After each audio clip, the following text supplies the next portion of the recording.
So basically, my first question is, how come an Argentine guy like you um, comes to Malmö to become a director technical? I Yeah. think something like that. You are teknisk ansvarig in Swedish, but exactly. what is the task you do every day? Yeah. Well, there's a few questions there in one. I will say the reason why I'm here, it's been love times two, I will say. Love for football, love my wife as well. She's Swedish, Sara, and we met together. We met in the U.S. We played football there together in the same university, and then a lot of things occur, and then we ended up coming to Sweden. And yeah, I could say that I started with different things in football. I always wanted, my dream was always that I had football take me to new places and meet new people and travel the world. Whether if it was as a player or as a whatever, I didn't know then. And then I realized that football, like as a player, was not really going to work. But I might have to try it, to play in the lower divisions in Sweden, and that's what I did. And I started a company in Argentina to help players that got released from clubs to help them go to the US and different things. And then I started studying about scouting. I did my coaches licenses here in Sweden, also in the US, in Argentina, and a little bit of everything. And in 2020, we decided to go to Gothenburg when my then girlfriend, she got accepted into Sahlgrenska University. Well, it's Gothenburg University to study medicine. So from there, yeah, I did a little bit analysis of which club I wanted to, because I wanted to start working in a club, and I realized that Häcken would have been a good place to start. Yeah. It's a really nice organization. Yeah. And so I did. I knocked the door and I said, hey, I want to work here. By then, I have already done coaching licenses, scouting licenses. I've started working a little bit with data with a friend, with Thomas Greco. He lives now in Adelaide United, and he works there. Sorry. Adelaide United, that's in Australia, right? The Australian club, yeah. He does. Yeah. He works there with data, and yeah. Well, I started there with coaching. They didn't really know where to play. I said, I can do anything you need. I start. So I started with coaching, and then from there I started progressing in the under 13, 14, 15, and then 2021 I did a master's in Real Madrid in football direction. And so while I was doing that, I also proposed a project to Martin Eriksson and Hampus Andersson about some things we could do in the scouting department. And then they liked it, and then we did some works together. And then fast forward, and in the middle of our 2022 season, I met Robin Astehed, fantastic guy. You know him very well. I'm sure that many of the people that are listening here knows him as well. Yeah. And he trusted me, and he spoke highly of me here in the organization. When Andreas Gjörsson was here, of course, to Dane, and they needed someone to help in the organization with the scouting mostly, but also with some projects and planning. And they saw that I could combine my studies with what I've done before with this, and then they brought me into the club. And then as things went on, Andreas leaves the club, and then Daniel needed someone to take care of these tasks, and then he gave me the trust to work on those, and later on from scouting coordinator, then the position that I have now. And going to the end of your question, I am in charge of most of the processes and the projects, of the football side. So all the strategy side. So okay, how do we want to do things, or what should we be doing to meet the goals that we want in the future, not only now, and try to somehow be a little bit ahead of what will come, and hopefully that we can continue this great history of the club. So basically, it's a very wide area that you are working with. I work with Jeffrey in the scouting. I work with Per in the academy, with Jokke also as well. I work with Simon on the girls side, and I work with the first team as well. I work very close with Danne as well, and Ola, of course. So I work with them. Then we try to do some things across the club to not keep it just a sport. So we're starting to do new things. But of course, I work a lot with the data analysis. So there are a lot of things that I'm collaborating with and trying to set up together a structure for us to be better prepared for the future, and also to try to improve every day.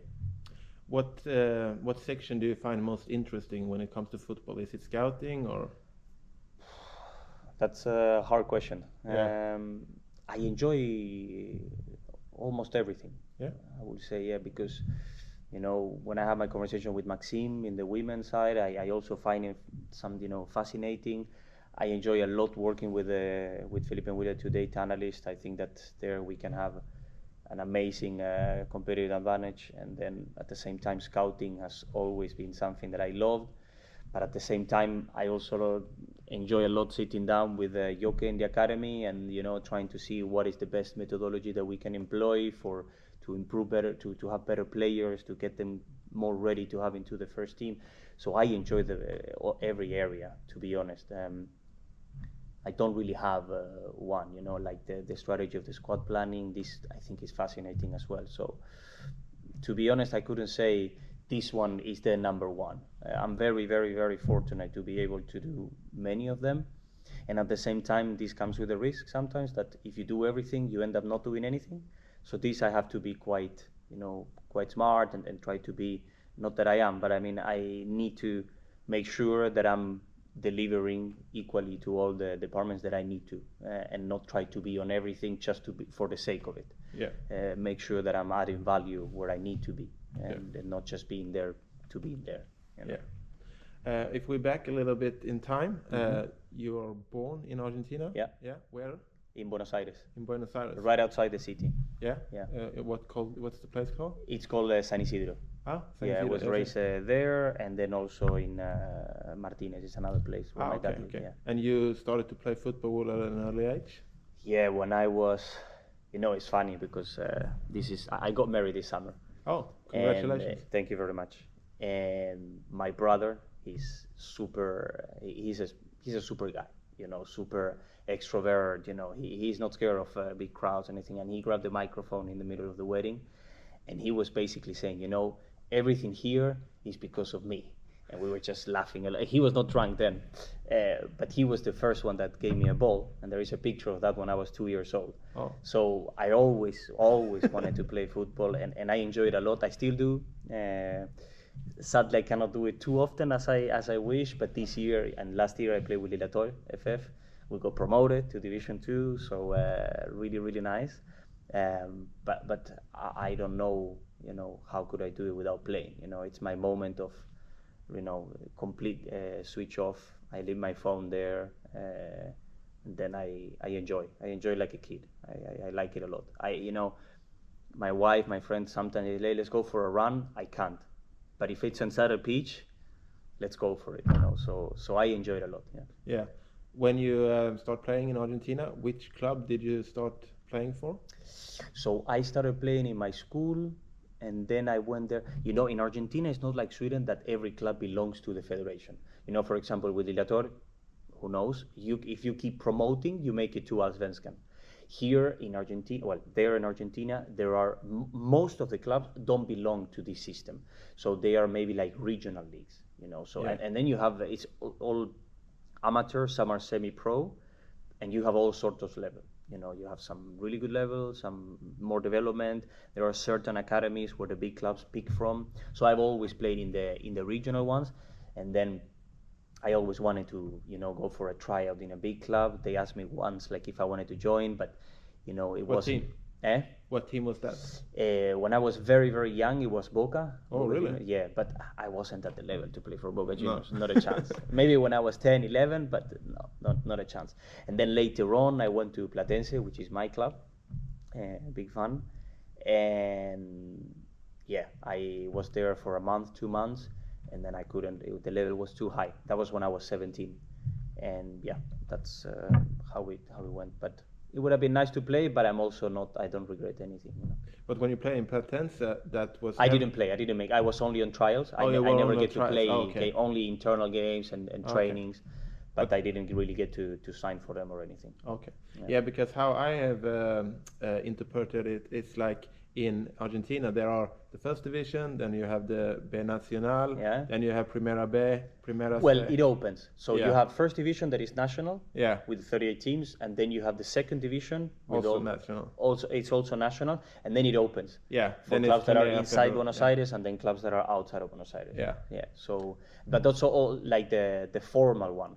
Then you have really high level leagues or teams, but they are not in the system. No, No, exactly. Yeah. Yeah. And when you were I like your picture. Is it Diego? Yeah, it's in the Diego background? Maradona. Amazing. And when you were growing up, Platense was always your favorite squad? Your favorite I team? became a fan of Platense when I was 10 because of one of my best friend's father, Gustavo Boronat. He made me a fan of Platense. The first game I went I had no clue about the club, and then he brought and said like, hey, you need to come and watch my team, blah blah blah. And back then it was in second division, Platense, and the first game we watched was Platense against Chacarita, which is a derby, and it was at Platense Stadium, and we were losing 1-0 for almost 89 minutes, and then it's a cross that we make in the something like minute. Goalkeeper takes it, counter attack, and as they are countering, one of the defenders from Chacarita, I can't remember who it was, hits one of our players right outside the box. The linesman see it, free kick, and if I'm not wrong, it was Rivolsi who took the free kick, score 1-1. It was like ecstasy, party, and then towards the end of the game, it was a big fight between the fans outside the stadium. You could hear the police and everything, and I was like, wow, this is what I want. I need to become a fan of this club, it was feeling inside, So there I was like, okay, I'm going to start following more. And then I started, then we got relegated to third division, and then from third it was to second, and then from first, and then we won the league. Yeah, year, so. I was going to ask that. You won the league a couple of years ago. Or it was No. last This year. This year. Yeah, It was only this year. Yeah. How was that feeling? I would have really wanted to be there, to be honest. And for me, the feeling, I was moved, of course. But what moved me the most was to see people that have been supporters of Platense for 40 years. It's a club that has a lot of old people that support it, and it's a very neighborhood-oriented club that has moved locations from being inside the city and then being outside now in Vicente Lopez. And this, I think, is, if you see some of the videos, there has not been so many clubs that have won the league that everyone got happy. No. Almost everyone, except our direct rivals, almost everyone was happy about Platense winning the league. Yeah. It was almost impossible to think about it. You know? And we will play Copa Libertadores, and this is also unthinkable. So it meant so much for so many people that for me this was the biggest, And it's also a proof that if you do things more or less well, there is a chance. Football is so random that sometimes doing some things correctly, it can help you have more luck than the others. Yeah. And this opportunity was for Platense, so yeah. What I have understood is that Platense is a very, like you say, it's a club for the neighborhood. It's like a equipo de barrio. Yeah, it's a small club. It's a small club compared to the big ones. Yeah, but it has a very special stadium, right? Because it's right next to the highway. Yeah, highway. Right and I have read somewhere that previously, many years ago, I don't know if it's still happening, that the supporters used to throw rocks down at the away. This was not a part that I wanted to get into, but we can talk about it. We are called, the nickname is Tirapiedras, but that's because the train is also behind. So the stadium is between the highway and the railroad. Yeah. And when there was a confrontation between the supporters, Platense fans were, I'm not gonna say, let the people say. Others. But that's where it comes from. There were some stones there, and maybe sometimes it was used for not so many good actions. So, no, but that's like the passion that is in the Argentine football. I think that's what's captured many people when they watch it. Of course, that's how I became. But we should not confuse passion with aggression. No. You can show passion very, very clearly, For me, you see passion on the pitch by someone that wants the ball all the time, and that, you know, if he makes a mistake, he wants the ball again, and he goes for one or the other one, or that he's always, you know, trying to embrace the teammates in a good one or a bad one moment. This is also passion. For me, passion is also what our supporters do in a good or a bad moment, when they are, you know, standing there and they come with amazing tifos, and they're singing and they support. This is also passion. Then some other people understand that this passion can be also mixed with aggression, and I guess some people need it, I guess, for their lives and to solve certain issues. And I'm not gonna judge anyone, No. but at the same time, yeah, I understand that some of that also attracts a lot of people. What's your view on pyro and fireworks inside a stadium? Well, of course, I love it. Yeah. It's beautiful to see. In Argentina, something has happened lately that part of the show has been now controlled by the league, and this is strange to see, because like all the welcoming and all the pyros and everything has been transferred to the league, and they organize it. They do it very nicely, but I don't know how this, you know, I cannot really say because I'm not there. But I really like when supporters come up with all of these ideas. I think it was quite controversial what we tried to do here in Sweden to forbid it. I also understand that there are many consequences if you don't control, if you don't do it well. So of course, you have to be careful when you do it. I think we can come to an agreement between police and the fans to try to make it in the safest environment possible.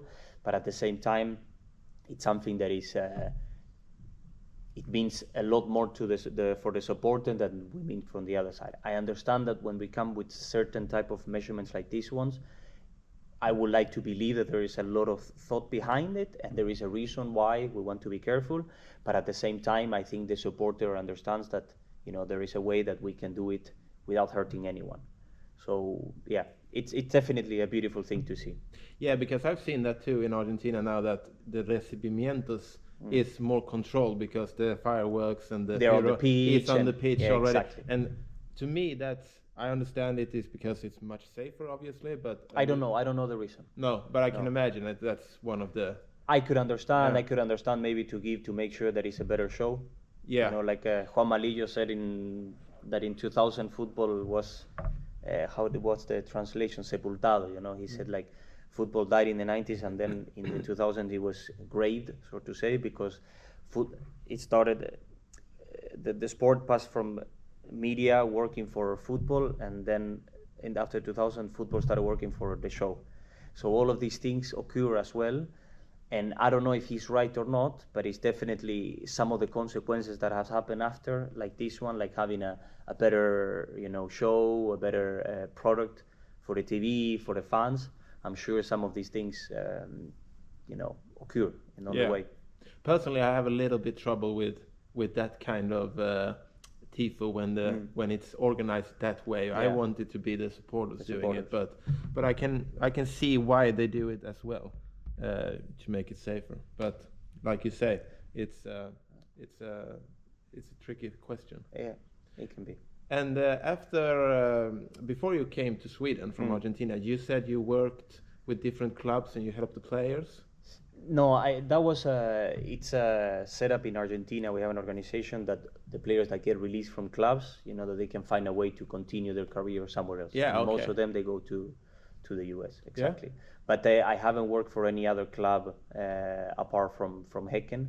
No. I worked when I was playing when I played in Linköping or in Gothenburg. I was doing some coaching with the youth, and I enjoyed this a lot in certain clubs.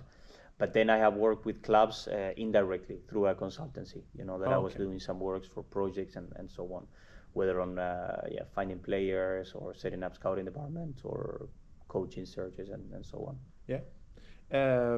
What do you think is the biggest difference between Argentine football and Swedish football? I will say that football here is a lot more tactical, is a lot more organized.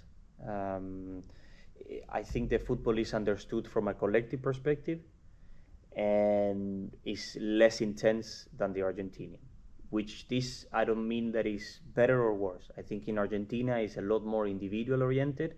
There is a lot more situations, or there are a lot more situations created for individuals to solve rather than the collective.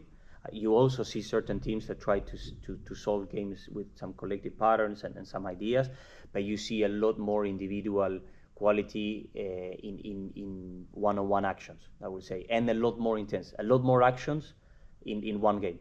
And this doesn't mean that it's better or worse, it's just that it's more chaotic, more intense, and a lot more unorganized, I would say. But both have its beauty. I think here is, like I said, in many ways quite organized, and then in the other one maybe they are more technically consistently. You have players doing incredible actions for 90 minutes maybe. Yeah, that's true. And when I watched a lot of Argentine football, obviously, and what I find is that an Argentine game is often there's more pace than a Swedish division game, but at the same time it's sometimes, as you say, more unorganized. Yeah, it's more intense. I think it's more actions happening more often. Yeah, but maybe that also has to do with like the intense atmosphere in the stadiums. I mean, we have still good atmosphere in Sweden too, really obviously, but in Argentina it's perhaps even more intense. It will be interesting. One would also like to believe, and it's some of these like urban myths, that this translates to the people. I also believe it. I haven't seen anyone prove it yet, or maybe there are some researchers, some papers, or whatever, something about it. But I can understand that. I have not been a professional player, but I can understand that the intensity of the fans can also help you push. Of course, this is why the supporters are, sometimes the 12th player, like the Boca Juniors supporters, and like they are called all over the world. So for sure, this plays a big role. But whether this makes football more or less chaotic, I don't know. I also feel that, like I was saying, here we try to maybe find solutions collectively as a group, and it's more understanding on whether I am an individual in this system, but I also need you for me to succeed. And maybe I can see in Argentina is a lot more, I don't want to boil it down to only individual quality, but I will say that, maybe taking more chances and taking more risk and trying to, you can see a lot more shots from distance, you can see a lot more players trying to go 1v1, you can see a lot of players trying to do tricky things and trying to trick the rival. What type of things from the Argentina perspective of football are you trying to implement in Malmö FF, in your work, in daily work? I think the answer is none. I don't think that you can replicate anything almost in any other place. I think what works in Argentina or doesn't work might not work here or will work here. It's very hard to try to replicate one thing to the other. I have not worked in Argentinian football. I have consumed it a lot. I looked at it a lot, of course, and I've been there, but and I'm recent there and I follow it, but I'm not saying that it's something that I would like to implement. Of course, I think we have many players with a big level of passion, and also our academy players are also willing to take this risk that we were talking about, the enganche, and being very creative. So I wouldn't say that there is something from the Argentinian that I would like to implement. Maybe it would be nice to hear in our fans some trumpets. This will make me feel like home. But the drums and everything is also very, very close. So sometimes I feel like home. Yeah, I also thought about that. With have some trumpets or something. That would. It will add some magic. Yeah, sure. It will be more Argentina. Yeah. But we are authentic in one way here, not So it's also beautiful. Yeah, absolutely. If we look at this season, it has been. I think everyone can agree it's been a disappointment from Malmö FF. We are now we are fourth place in the league, and we are not the top three as we wanted to be, and perhaps our goal is always to win the league. How do you see this season so far? What has been lacking and what needs to improve for next season? I think it has been a multiple factors. I wouldn't point it to one thing. I could say, on the one hand, I think if we start with the one winning the league, probably at the time we're recording tonight. I don't know when you're gonna publish this, but sorry about that. But yeah, I think they have found a style and a system that favors their luck a lot, and they have also been overperforming, but they have all credit to do it. They have been doing it very, very wisely, and even though they have gotten more points than they expected, this is a big conversation. I think they also have, like I said, a style and certain principles that favors this, like continuity. All their players have continuity, one action after another action after another action, and this is really hard to get in a team. I think we have performed better than what we think that we have. Of course, we wanted to have more points, we wanted to have better results, and this, of course, I understand. I know that the staff has worked really hard. It's a pity that Henrik had to go. But at the same time, this is how it is in football. It's very random, and we have had some players really performing very well. We have suffered some injuries, some key injuries. So I think overall, of course, I can understand that it's a disappointing season. Sorry. But I think that we have seen a lot of positive aspects as well, and we will build from here. Still, it's not easy to have this continuity, for so long. I understand the players. It's also something I haven't heard yet, or maybe I miss it because of my Swedish. But these players, if I'm not wrong, I don't think they have had more than 2 or 3 weeks of holidays for more than 22 months. And yes, I understand what people will say. They are football players. They're doing what they love and blah, blah, blah. And I understand this. But these guys also, they work very hard. They train very hard. It's very intense. They have to cope with a lot of things. And not having holidays for this period in such a long time, I think it also brings mental fatigue, physical fatigue. So there have been many factors, So it's no excuses. We shouldn't take excuses. We should assume the responsibility. We are the biggest. We should be winning, and this cannot happen. I understand, but it's also there has been situations just like Mjällby have been fortunate in some aspects. I think we have been very unfortunate in many games, and this is something you cannot control. Of course, if we would have performed a little bit better, we would have been luckier. But I must also say that there have been many situations where we could have maybe gotten some penalties where the game was 0-0 that could have gone other way. Some goals that the opponents have scored that you're like, okay, how is this happening? It's very, but this is football. This is how it happens, and I'm sure that if there is anyone that has understood that, it's the people that are working in this building. So we understand that it's not according to the standards of the club. But I'm sure that we're doing a really good job to make sure that this doesn't happen. For you, as in the role you have in this club, how is it when the manager has to go halfway through the season or more than halfway through the season? How does that affect your work afterwards? Well, how does it affect? Yeah, of course, I think it's also very important to clarify that Henrik has done a fantastic job, and he has been very important, but he has been very important for the mission. And he's part of the mission. He was not the mission, and neither will be the next coach that comes. Malmö has very clear goals, very clear strategy. We know exactly where we want to be, and we work very hard to do it. And we will need a manager that helps us go there with the right players. We don't want the manager to be the one deciding where do we want to go. So how much has affected my job? Of course, it's it's a changing cycle. You need to, Anes comes, he comes from Olympics, so you need to maybe help there. And how can we make sure that Anes with Fred, with Peter, they have everything that they need? So we keep on going with the strategy, of course, the daily activities, and I'm not every single day with the first team in all the daily activities, in all the trainings, in all the games. I try to participate as much as I'm needed. That's also something very important. But how much it changes, I wouldn't say that it's like a big change, because like I said, we have a strategy and we need to find the right person to help us, take that strategy forward. Yeah. How do you see it from now on? There will probably come a new manager after this, and what do you think is the type of manager that Malmö needs to take it to the next level? Well, for sure, we need someone that represents the club values, that is aligned with the business model that we have in the club. We, of course, would like to see, you know, as our Forande said, we would Chairman, like, yeah. yeah, exactly, our chairman, sorry.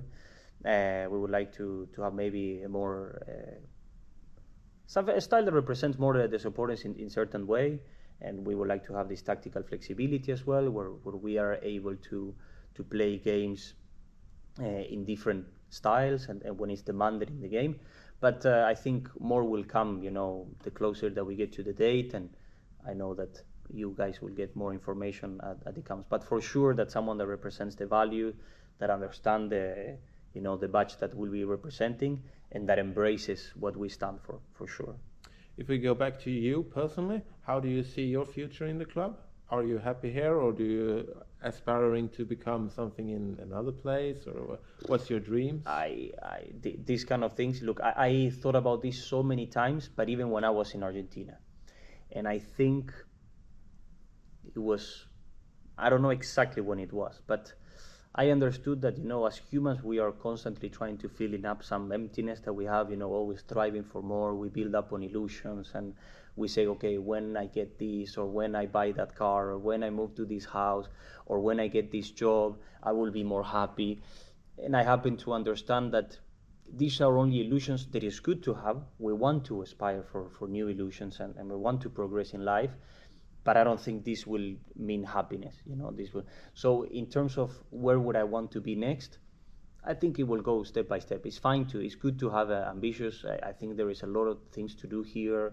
We have an amazing opportunity, but I try not to put, you know, myself, oh no, I need to work with that club or in this position or that, because I think that also, you know, it will come eventually if it happens. I think here is a fantastic opportunity. You know, I'm quite privileged to be where I am. I know there's a lot of people that would like to have this position and, you know, work in this institution. So in that sense, I try to have illusions, but not believe that this is something that I need to constantly, you know, thrive for, because then you get there and you live a moment of happiness that is quite ephemeral. You know, if we take it to a football game, if we take it to a football campaign, we play the game because we want to score. You score, you celebrate, this lasts 1 minute, and then the next minute you need to have another kickoff, and you need to keep playing. So for me, I am trying to live, I'm trying to enjoy the game, you know, trying to play it. And then sometimes you score a goal, sometimes you don't score a goal. And since the football is so random, many times you do many good things and you don't score, you know, and the other way around. So I think if I focus on enjoying the build-up, you know, the build-up to the goal and that everything that happens before, I think I will have more moments of happiness than just hoping to be happy when I score. Oh, I understand. On Thursday, we have a new game. We are facing Dinamo Zagreb, Yeah. At home here in the stadium. Exciting. What is your prediction for that game? What do you think about it? I'm not a magician. I don't have predictions. I think what I definitely know is that the players are very, very committed. They understood that, you know, they took a lot of pressure from everyone, from the media, and they are definitely together to make sure that, you know, we can have the best end of the season. So all I can say is what I can see sometimes inside or in a training or in look, and then I hope that, you know, this comes to the pitch, and I'm sure that they will be fully ready for it. Yeah. If we talk a little bit about the women's team as well, because I think they have made a tremendous season so far. Incredible. Facing the fact that they were newcomers and they are in the third place now. What do you think has been the major impact in that team that has contributed to them being so high up in the table as newcomers this season? It's a combination. I don't think, I know that it's sometimes as humans we want to find, you know, okay, what is the secret door for how do you find this player, or how do you become successful, or how do you do this, and like one lane.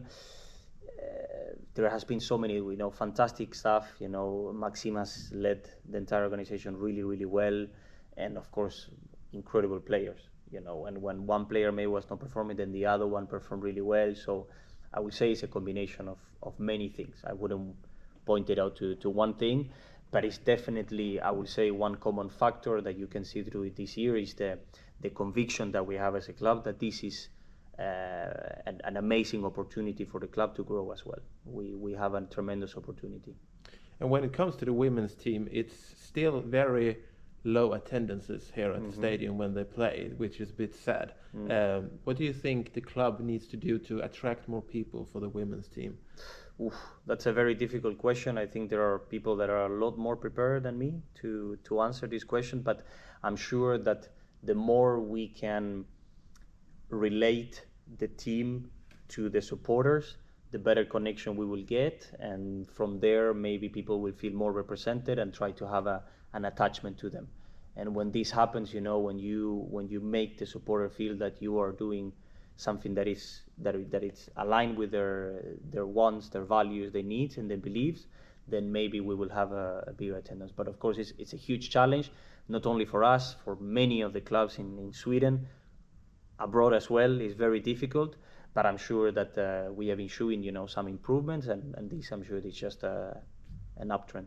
Maybe we need some Argentine players for the women's team, or maybe I don't know. Maybe something that flares it up. Someone that can attract. But of course, there are really good players all over. So yeah. Maybe if we go back to Argentina again, because I'm very fascinated by Argentina. Yeah. Do you have any favorite songs from the stadiums? Oof. Or some you're not gonna make me sing, right? No, I'm Please. not gonna force you to that. I'm gonna scare some people. The camera will break. Because for me, it has always been San Lorenzo. Their songs are like. But I cannot say that. I'm a Platense. No, you can say that obviously because you're Platense. They're gonna kill you. But for me, they are like the pioneers when it comes to songs in Argentina. Isn't that? They have amazing songs. Yeah. That we have to. I don't know if they're the pioneers of it, no. But they have really good songs. I've been to the stadium many times. I enjoy it a lot. It's also, when you work in football, sometimes, this is an exercise that I try to do, is try to like detach, from the emotions of what I'm watching. Even if it's Platense San Lorenzo, it's very difficult, of course. But try to enjoy different beats or different things that occur across the game. Something that the opponent does, something that the coach might point out. It's very hard to see, or a tactical change, or what the supporters are doing. And for sure, going to San Lorenzo Stadium is a really good environment. But also, when you go to Monumental now with the new setup, the rebuilding, and everyone singing, this is incredible. When you go to La Bombonera, you know how it is, it shakes, and this I've been maybe 20 times. I've been very fortunate, and it's incredible. But also going to Racing Stadium, it's an incredible experience. Independiente as well is also magical. There are many clubs, and also the teams and the clubs that are not from Buenos Aires, these also put up an incredible setup. Newell's, Rosario, Talleres. I know you're a fan of Talleres de Córdoba. Yeah. Exactly. Great people there working, really professional as well. And, these are huge clubs. The clubs in San Martín de San Juan, San Martín de Tucumán. These guys, when you go watch some of these games, it's incredible. So there are so many. But also in the national team, we have had some really good songs as well. Oh, obviously. Every time it's a World Cup, it's always the Argentines that put on the big atmosphere. Yeah. When it comes to the Barra Bravas, I need to ask you about that, because for me, I've written a lot about the Barra Bravas, and it's a fascinating culture. Yeah. What is your view of their impact in the Argentine football? I mean, it's a tricky question, obviously, but it's so wide, and you can't possibly collect everything in one question. But I think it's something that it's very typical just for the South American football with the Barra Brava and their impact on the football. Mm-hmm. What is your view on that? The question is whether I like Barra Bravas. No. You don't have to take stance for. No. But I can say what I think. I think it has been the essence of football fans or the football fan culture. Unfortunately, this has transitioned into a lot of criminal activity, into a lot of political influence. Has been involved with so much more than just football. It's sad, of course, that this occurs, because they definitely set up an incredible show. But then there are a lot of people that have other type of interest to be a barra brava or to be connected or to have the barra bravas on your side. So these are things that I don't fully master in terms of how it happens or what it actually happens behind the scenes. But of course, it's never nice to I will never approve a criminal activity or anything that is illegal in that sense. At the same time, of course, they provide an incredible experience both for the fans, but also for people that come from outside, and this makes it an incredible experience. But I don't think any type of criminal activity should be justified. No. So in that sense, that's how I see it. Yeah, it's very hard to answer a question like that because, as you're saying, the barra brava has contributed to the atmosphere, but at the same time they are very extreme in their way of. Yeah, and nothing will justify criminal activity. No. I understand the passion. I understand that you show a lot of support for your club and you do great things, but this doesn't give you the permission to do anything else. And this is very clear. And I don't think everyone standing in where the location of the barra or the barra is a criminal. This is also a really false accusation that occurs. They want to put everyone on the same bag, and this is not the case. So we have to be very careful when making these kind of statements, because I think we fall very easy in putting everyone in the same bag. Yeah, obviously. And I have noticed that one of the most famous barra brava is perhaps Rafael Di Seo. Yeah. In Boca Juniors La Dolce. And I find it very interesting that he sometimes gets interviewed on national TV like he's some kind of a rock star or something. And to me that's a bit strange, consider the things that he has been accused of doing. And I think that also is like something that contributes to this idea of barra brava being something of a phenomenon or something like that. Yeah. It's very... that's also Argentina. Yeah, it is. You will not understand it, just love it. Love Argentina. Maybe not the fact that we embrace the criminal, that this is not good, of course. I don't know if he has done something. Well, he's been convicted, but this is also Argentina. It's super random. It gives, it's quite crazy because people forget very quickly what happens, and then everyone gets more chances and more opportunities. And in one way this is good, and in another way this is controversial. I'm no one to judge that, especially even less when I'm 12 or whatever 1,000 kilometers in a completely different environment.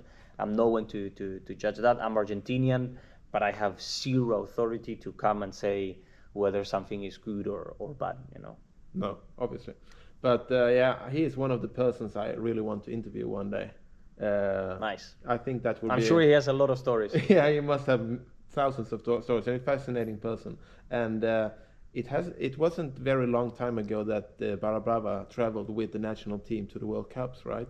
I think it was 2010 or something when they went to South Africa. There was some kind of investigation, yeah, or documentary or report about that. It was 2010. Yeah. And in the World Cup of 1986, I think they had some Barra Bravas as bodyguards as well.